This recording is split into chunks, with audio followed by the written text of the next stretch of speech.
Olá, meu caro aluno. Seja bem-vindo a mais uma aula do Se Liga na Educação, a mais uma aula de Filosofia, Ciências Humanas e Sociais. Eu sou o Endermir e hoje nós vamos trabalhar um pouquinho mais deste conhecimento, deste exercício da filosofia, deste aprofundamento na busca da verdade. Vamos trabalhar um pouco de filosofia política hoje. De maneira especial, nós vamos voltar lá no Iluminismo. Iluminismo este que deu os ideais, da grande Revolução Francesa, dos ideais de igualdade, fraternidade e liberdade. Então, nós vamos trabalhar um dos grandes pensadores do Iluminismo hoje. Vamos trabalhar hoje Montesquieu. Vamos lá na tela. Charles Louis de Secondant, Barão de Montesquieu. Foi um dos mais importantes filósofos e pensadores do Iluminismo francês, ao lado de Voltaire e de Rousseau. Lembrando que esses pensadores, eles vão começar a investir na humanidade, aí nós vamos lembrar um pouquinho do antropocentrismo. Então, o homem passa a ser a medida de todas as coisas, para poder conhecer o mundo, para poder conhecer a realidade, para poder também conhecer a si mesmo. Sua força, seus valores, a sua natureza, e aí nós vamos lembrar de Rousseau, que vai dizer que o homem é bom, mas a sociedade que o corrompe.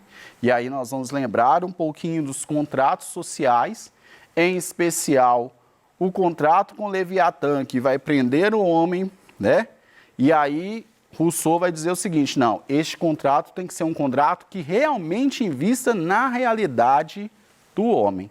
E aí, nesses ideais, Montesquieu vai trabalhar uma política voltada a este homem, a esta realidade, a esta natureza, buscando o bem comum para toda a sociedade. Vamos continuar lá na tela? Então, Montesquieu, considerado um dos criadores da filosofia da história, sendo sua maior contribuição teórica a separação dos poderes estatais, sistematizados em 3 tipos: executivo, legislativo e judiciário. Então aqui, meus caros alunos, o que nós temos? Antes nós temos o modelo absolutista, com o poder divino dos reis. Então os reis, eles tinham um poder que dominava, que determinava toda a vida daquela comunidade, toda a vida daquela sociedade.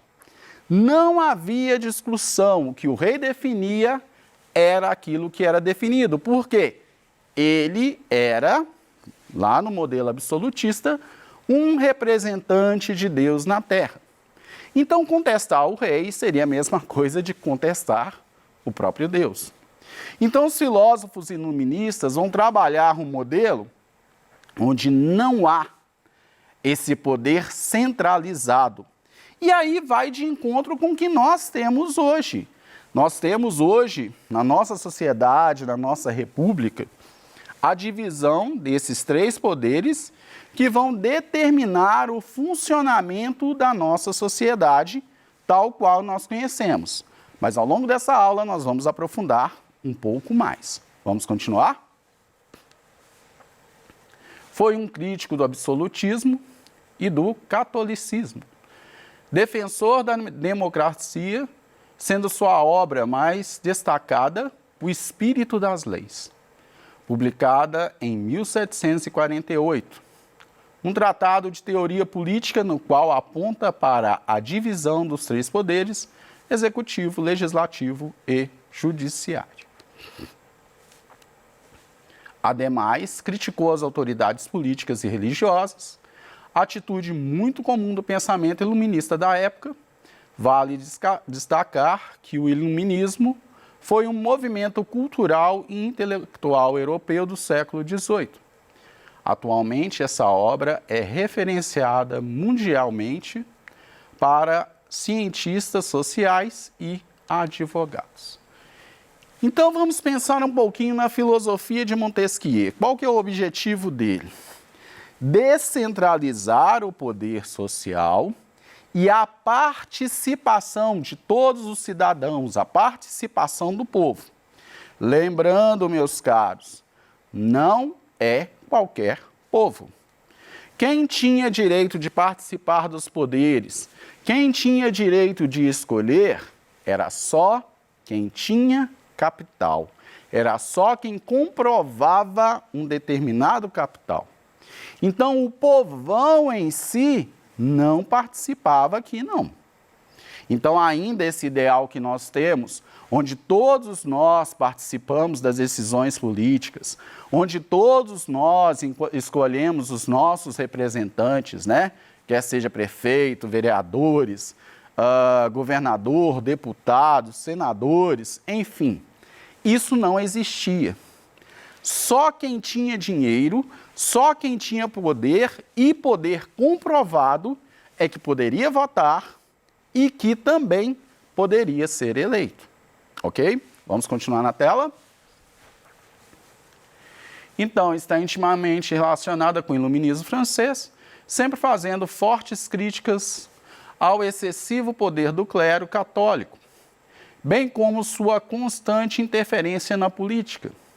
Nesse sentido, Montesquieu pregava muito a tolerância religiosa. Então, aqui nós estamos quebrando também com o tabu entre ciência e religião. Até então, tudo aquilo que eu não poderia comprovar pela religião, todos os meus estudos, todos os meus pensamentos, tudo isso era considerado uma heresia. Heresia é aquilo que eu não posso comprovar pela fé. Então, Montesquieu, junto com os outros iluministas, vão trabalhar no investimento dessa ciência, principalmente nesse caso, a questão da ciência política, de forma que esses poderes, porque a igreja participava também deste comando, porque era a igreja que coroava os reis, e dedicava os reis a esse poder divino. Dedicava no sentido de orientar, de dizer, olha, você é responsável, é sua vocação cuidar do seu povo. Então, Montesquieu e os demais iluministas vão dizer, olha, não funciona assim, a coisa não é por esse lado. Todos têm que participar deste poder. Por quê? O rei é tão humano quanto os outros. Então, da mesma forma que ele nasceu bom e pode ser corrompido, vamos lembrar Rousseau, todos também podem. Então, a possibilidade de um comandando e, às vezes, comandar em seu próprio benefício, sem que haja outros para poder impedir isso, é algo que vai trazer um grande prejuízo social. Então, Montesquieu vai trabalhar justamente isso. Olha, quando existem mais pessoas no comando, uma vai ajudar a fiscalizar a outra para que o interesse de toda a sociedade seja atendido. Ok? Vamos continuar? Além disso, Montesquieu, ainda que nascido em uma família nobre, apresentava uma crítica aos privilégios da nobreza, além de promover as liberdades civis e, consequentemente, se manifestava a favor do fim da escravidão. Lembrando que nós vamos ter aqui no século XVIII um quadro enorme dessa questão da escravidão, tá? E quando a gente pensa em escravidão, vem escravidão só africana. Não, escravidão no sentido amplo, de um povo conquistado, né, resistente, ser tomado como escravo, né, para poder manter o reino funcionando. Né? Então, a gente pensa em escravidão, associa só a questão africana, não. A escravidão, ela existiu de diversas formas na história da humanidade. Beleza? Voltando lá na tela, vamos ao espírito das leis em Montesquieu. Definitivamente, a principal obra de Montesquieu é o Espírito das Leis, escrita em 1748. Neste livro, o filósofo francês apresenta uma teoria inspirada em John Locke, bem como o seu estudo das instituições políticas da Inglaterra. Montesquieu expõe o seu modelo de liberdade política, o qual, segundo o próprio autor, dependeria basicamente de dois elementos. O primeiro elemento seria a separação dos poderes, isto porque, sem a separação dos poderes, a liberdade não poderia, de fato, ser garantida, já que somente assim poderíamos assegurar que as distintas esferas, operando de maneira independente, não interfeririam nas outras esferas. O que eu quero entender aqui? Nós hoje, na nossa sociedade, nas nossas federações, na nossa república, nós temos, primeiro, o direito de escolha. Então, todo o povo participa do processo, como todo o povo também pode se candidatar. Então, eu não tenho aqui uma diferenciação de quem pode e quem não pode, diferente, como eu falei anteriormente, lá no tempo de Montesquieu, onde apenas aqueles que tinham condições financeiras, ou seja, apenas aqueles que tinham poder, poderiam se candidatar e votar. Diferente disso, hoje nós temos o quê? Nós temos a participação de todo o povo de uma maneira geral. E nesses poderes, nós temos a organização do país. Então, vamos entender, antes de passar para o segundo ponto, esses poderes. O poder legislativo é aquele que vai determinar as leis. É aquele que vai determinar como a sociedade deve funcionar para o bem comum. Então, hoje, quais são os membros, quais são as pessoas que participam deste poder legislativo? Os deputados estaduais, os deputados federais, senadores. Eles é que vão definir as leis do nosso país. E no município, os vereadores, ok? Poder executivo é aquele que vai determinar, que vai aplicar essas leis, que vai aprovar ou não essas leis. E quem está no poder executivo hoje, no nosso modelo democrático? Nós temos nos municípios os prefeitos, nos estados os governadores e na federação, no país, o presidente da República. Então, eles é que vão justamente executar as leis. E o judiciário é aquele que vai fazer com que as leis realmente sejam cumpridas. É aquele que vai fiscalizar, é aquele que vai determinar, é aquele que vai punir quando essas leis não são devidamente cumpridas, não são devidamente executadas. Hoje nós temos o Tribunal Superior, né, de Justiça, o Tribunal de Justiça nos estados, perdão, e o Tribunal Superior de Justiça na Federação. Ok? Lembrando, são três poderes independentes. Um não vai interferir na vida do outro, não. Mas um vai fiscalizar o funcionamento do outro o tempo inteiro. E entendido como que funciona, vamos ao segundo ponto. O segundo elemento, por sua vez, trata de um conjunto de leis civis e criminais bem definidas, a fim de garantir a segurança de cada cidadão, tanto individualmente quanto coletivamente considerados. Então, gente, em resumo, tem que ter lei para a sociedade funcionar, porque se não há lei, há anarquia, e se há anarquia, não há controle, não há bem comum. Continuando, Montesquieu buscava separar a religião de política e, com isso, atribuir um caráter mais científico para a política. Segundo Montesquieu, a natureza das leis positivas está diretamente relacionada a diversos fatos, como o clima da região, os costumes, a forma como é determinado o povo e como o povo realiza esse comércio e o tamanho do território. Tudo isso influencia na confecção das leis. É o que eu estava falando das divisões. Cada estado tem a sua legislação. Cada município tem a sua legislação. Cada país tem a sua legislação. Por quê? Isso é determinado de acordo com a realidade de cada povo, com a realidade de cada comunidade. Né? Então, se nós estamos em Belo Horizonte, existem as leis municipais que devem ser cumpridas. E essas leis municipais estão associadas à vida dos habitantes de Belo Horizonte. Por exemplo, Minas Gerais, mesma coisa. Brasil, mesma coisa. E para que a sociedade funcione, essas leis têm que estar relacionadas com a realidade do povo.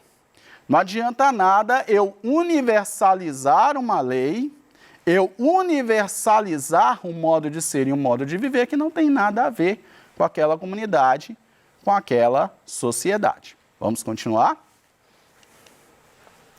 Enfim, Montesquieu foi um dos principais filósofos políticos da história. E assim como os demais iluministas, ele criticava, primeiro, os privilégios do clero e da nobreza. Lembrando aqui, esse conhecimento vai começar a expandir no iluminismo. Não vai ser uma coisa apenas voltada aos reis, apenas voltada ao clero. Nós vamos ter uma evolução comercial, nós vamos ter uma revolução científica, de forma que todas as pessoas, lembrando, pessoas que têm condição social elevada, os famosos burgueses, essas pessoas vão investir em ciência, vão investir em conhecimento e através deste investimento eles vão perceber, olha, eu trabalho, eu esforço, eu tenho adquirido riqueza, por que que eu tenho que passar essa riqueza apenas para um rei absoluto e os seus servos, ou melhor, os seus nobres, porque o rei tinha o seu grupo de nobres que ele mantinha. Então, a crítica inicial a isso, lembrando que junto com esses nobres nós temos a presença da igreja, do clero. A influência da igreja, então, a influência da igreja quando se pensa aqui, principalmente nas questões da ciência. Então, tudo aquilo que não era aprovado dentro da religião era uma heresia. Não, não pode ser assim, não. A ciência tem que ter liberdade, porque nós estamos nos baseando na realidade do homem, no aqui e no agora. Deste homem que existe, deste homem que trabalha, deste homem que faz as coisas funcionarem. Então, eu quero conhecer essa realidade do homem, realidade iluminista. E, por último, as monarquias absolutistas, o poder divino dos reis, que era inquestionável. Não, isso não funciona desse jeito e o iluminismo vai criticar justamente esta questão. E ele vai defender governos democráticos, respeito às leis, liberdades civis, governos institucionais, fim da escravidão e separação dos três poderes. Como nós explicamos, uma participação de todo o povo que tinha, meu caro aluno, diferente do que acontece hoje. E para finalizar, uma reflexão. A injustiça que se faz a um é uma ameaça que se faz a todos. Montesquieu. Então, se eu não valorizo o indivíduo, se eu não invisto nesse indivíduo, se eu não respeito o direito desse indivíduo, eu estou também correndo o risco de colocar toda a sociedade em perigo. Então, meu caro aluno, por hoje é só. Aprofundem nos estudos, não deixem para a última hora. Aprofundem nos estudos do Enem. Por hoje é só.